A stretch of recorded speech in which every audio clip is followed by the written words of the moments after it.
kindly note that after 12 noon, an exit is not possible anymore. Oh, you'll be trapped there. I might be trapped. We'll never there. see you again. We thank you in advance for your understanding. Should you have any further questions, please do not hesitate to contact us directly. Guess who's going to be contacting them directly in the morning? Are they throwing you out early? Were you already booked through tomorrow? We were booked through tomorrow, and this is just a very threatening note. And the people I read this to earlier, I was with a couple other German nationals who were here that said, this is very threatening. This is threatening language. Like, what does that mean? After noon, an exit is not possible anymore. So yeah, it is. There is no escape. There is no escape. I may be stuck here with Henry Kissinger smelling his whatever. Well, you know the old joke about hell and how it's these different ethnic groups, and one of the aspects of hell was the police are all German. Yeah, and you know, today I was going around shooting video. I posted that about the German military that was here meeting with the hotel staff, working on security. And that hadn't been anywhere in the news. I hadn't seen that anywhere. So then I talked with another journalist who had actually talked to those people having the meeting. And that person thought they were police. So they were going to find out, oh, what are the rules for the press? Where can we go? What can we do? And they were told that we're not police, we're military, and we can't answer those questions. So it was very interesting. And then I showed them the video. I said, "Is this who you're talking about?" She said, "Oh yeah, those are the people. They're military." And you can see on the epaulets on their uniform. So it's kind of a dark interior iPhone video, but you can clearly make out the uniforms that the people are wearing for the men. And then there's two women that they're talking with, presumably from the hotel staff. Well, you know, that's the problem. Yep. That's the problem, Rob, isn't it? Everywhere we go, it's becoming increasingly difficult to distinguish the police from the military, and it's becoming increasingly difficult to distinguish the people who work for a particular country versus those who work for the multinational globalists, as you see there in Bilderberg. I mean, that's who these people are really working for. Exactly, and one of which is coming as your favorite, Lindsey Graham. You don't have a lawyer. Be there. He's gonna be coming. So he, you know, I'm thinking he's either here to try to subvert the Trump campaign, or maybe to pick out some of the lineup of escorts, the male escorts that might be coming here. He might be in charge of that. That might be his. He might just be duty. Checking out the transgender bathrooms in Germany, see if they got something. That's true. You know, and I haven't seen those yet. They say Damen and they say Herren. I haven't seen any. We don't know him. You know. So, don't ask, don't tell. It's been quite interesting here. Met a lot of nice people so far. There's some guys that have just produced a documentary. Apparently in Ramstein, there is a drone base that was kind of a secret drone base, and these guys have kind of blown the lid on it with a documentary. So I'm hoping to get a copy of that and put that out to people and let them know about it. So there's a secret drone base going on in Ramstein, Germany, where they're flying their missions and killing wedding parties, innocent villagers, children. That's right. Every once in a while they get a terrorist, maybe. We don't know. The Ramstein is an American Air Force base there in Germany. Exactly. So, but they are running drone missions out of there, which before I guess they weren't doing that. So that was I was talking to their cameraman. I did a short interview with him. And then I met some. Last year, remember we had some confrontations with some of the Bilderberg attendees. Franco Bernabe was one, and also Oscar Bronner. But the guy that was instrumental in making those confrontations happen showed up today, and so I met with him. He was on the show earlier. His name's Mr. Tillman, and then I did a podcast with them as well. In addition to uploading the other videos we've been working on and shooting and all that. So it's been quite an adventure. I'm looking at the list of attendees that Paul Joseph Watson posted. It's up on INFOWARS.com. Drudge link to it. Bilderberg 2016 to talk Trump, riots, migrants, and Brexit. I'm looking through this list here, and one of the names I don't see on here, Rob, is Ed Balls from the UK. He was when we were in Copenhagen. He got stuck. Karen got pictures of him, my wife, as he was trying to get in without his pass, and they said, "No, you're not going to get in." And he goes, "Don't you know who I am?" Papers. That's right. So he starts going through his roll-on suitcase, and as he opened it up, all these papers. It was filled with papers, not any clothing at all. It was all filled with folders of papers that go spilling out, and it's like, oh, so this is a meeting where, you know, there's just an informal meeting, and he's just coming in here with some, you know, it's just going to be a light stay for the weekend. No, it was all about paperwork. Business, and, you know, he was the highest official.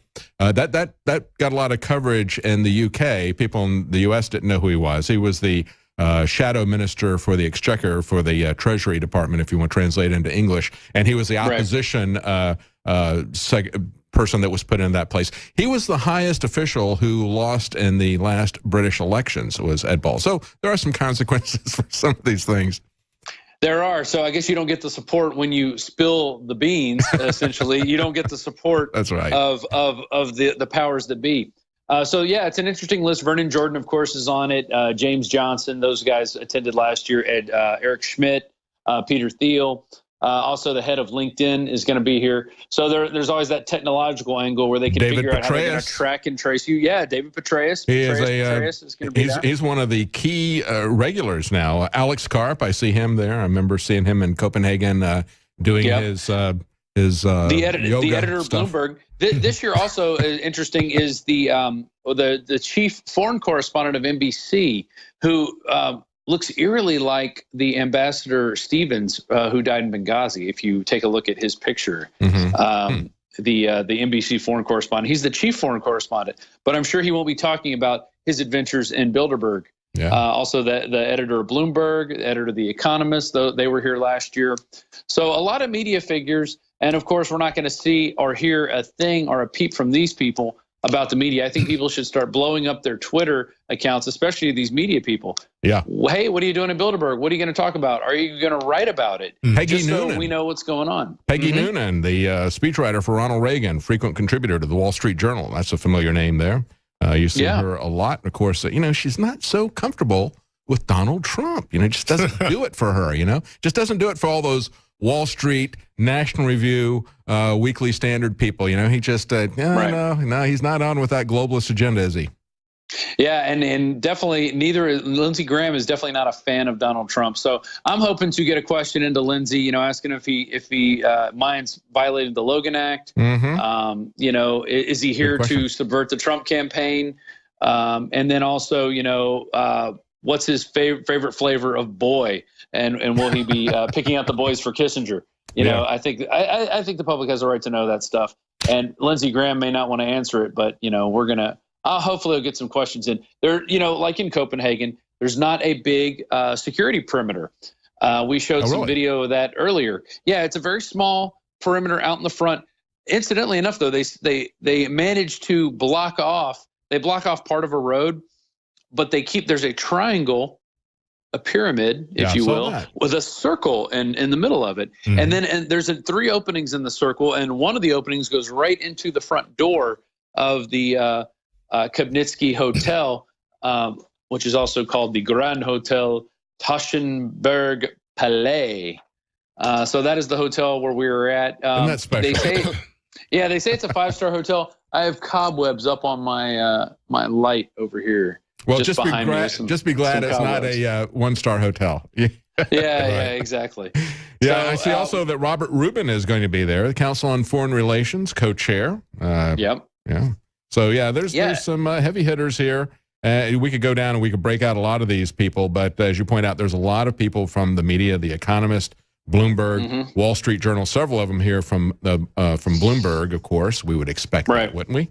Oh, yeah. Yeah, of course, because, you know, Bilderberg doesn't exist. And, you know, I just think it's funny that these guys come to this meeting, they're media figures, and yet, no, well, it's Robert's Rules of Engagement or Robert's Rules of Order, so we don't talk about it. Or Chatham House Rules is what they say. Chatham House Rules. So we can't talk about anything. You know, where do your loyalties lie? Do they lie to Chatham House or do they lie to your country?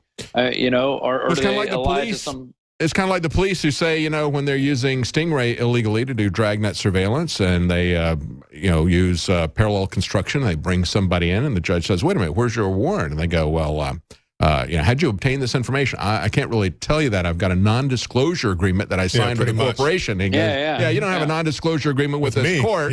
And where's your warrant? And they say, oh, never mind. We'll just let this guy go. But that's it. Their they loyalty is not. They want to know everything about you and where you're going and what you're doing. But, you know, you want to ask them a question about what they're doing in this private meeting, and you're not going to get anything. You're going to get nada from these people. So it'll be interesting to see what happens. They'll probably start trickling in tomorrow. We're going to have a pretty big team. I talked with Tillman. He's got 3 guys with him, and we've got an extra camera. So I'm going to put one in one of their hands, and they got a couple cameras. So we're going to have many angles covered here at InfoWars. And that's all thanks to the people out there supporting us at InfoWars Life and becoming Prison Planet TV members. So definitely I want to really thank all the members out there. And also thank you for your tips. We got the interview with Muhammad the Migrant because of an email tip from somebody who lived in a very small town of 38,000 people, said, hey, I know where there's a place, and gave me the exact address. I looked it up. I'm like, oh, it's a building. Okay, let's go check it out. And sure enough, there's 6 men sitting in the back on a picnic table doing nothing because they're not allowed to do anything. They bring them here, they give them shelter, food, and then they say, you can't get a job. You know, so you're that's just guaranteed to make them a problem. It's just going to make them angry and resentful. Idle hands are the devil's playground, right? I mean, we've heard that since we were little. And so these guys are sitting around. They're getting glaring looks from the Germans in the area because they're going, hey, you're freeloaders. What are you doing? What are you doing? Yeah. And these guys are going, we can't do anything. You know, they won't let us. So it's just like what they did with the ghettos and the public housing back in the 60s, bringing people in. Oh, you have a husband? Well, you're not qualified. If you don't have a husband and have kids, you're qualified. So we're going to bring down your standard of living and break up your family. It's the same deal here. Bringing in a bunch of people, creating a freeloader class, but giving them enough money to go out into the community and buy things, but not really doing anything, not participating in the community, not integrating into the community. And what are you going to get? Ticking time bombs. You've got right. Lock them down and keep them from doing anything. It's what we did to the Indians on the reservation, isn't it? There you go. Just shut them down on the socialist reservation and say, you can't do a thing. We'll feed you a little bit. And they're doing that now to the people where they have confiscated their logging rights, their mineral rights up in Oregon and that sort of thing. They said, no, don't worry about it. We're not going to let you be loggers anymore, but we'll give you some welfare benefits from the government. They only did it for 10 years. Now that money has stopped, and there's nothing else that people there are allowed to do. And so that economy is crashing big time. And that really, the government is deliberately setting up the foundations of conflict. And they're bringing these people in, putting them in a difficult situation, as you're just describing there in Germany, making the Germans angry at them at the same time, and pitting these two groups against each other when the real problem is the government. I saw that throughout the South. You know, the results of Reconstruction that happened after the Civil War. They got both sides fighting each other, and it was really what the Federals wanted. They wanted to stir it up. So. Exactly. Yeah, they were bringing carpetbaggers in from the north, making them the overlords. And we saw that in Munich when we went to one of the migrant camps, which is basically a converted building. And we started talking to a couple of the guys from Afghanistan and outrun these North Africans. So they probably came in the year before. Now they're the overseers, they're the enforcers. So they create this a little entitlement class inside this other oppressed class. And so they're just creating these things, and we don't want you talking to them. We don't want you might be a danger to them. What do you mean I might be a danger to them? I have a microphone in my hand and a camera. I'm not any danger to anybody. I'm just asking questions. And maybe you should be answering some questions. So these people don't want to answer questions. You start asking them questions, they retreat. Then their German handlers come out, go, hey, I have to make some phone calls. We might have to confiscate your footage. And I said, oh, okay, we're going to just go wait in our car. I'm not waiting around for any kind of confiscation of footage happening. Right. I still, even though I'm not in the United States, I still follow the Constitution and Bill of Rights. And I'm, if they have a problem with that, they can have a problem with that. I'll let the chips fall where they may. We got Joe Biggs, who has been waiting to talk to us out in California. But Rob, is there anything before we go to Joe? Anything else that you want to tell us that's coming up special tomorrow besides your pending eviction and early eviction?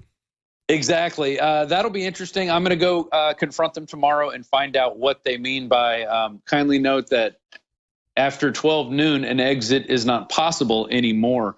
Do they lock everything up and kick us out, and then they'll just confiscate the car that we have in the garage? I mean, what are these people going to do? Because our lords and saviors, the elites, are going to be coming in and ruling over us. And these people don't understand. They're plotting their future. So the staff that's going along with this, they don't understand they're being played just like everyone else. But they're willing participants in being played by themselves. So they need to wake up.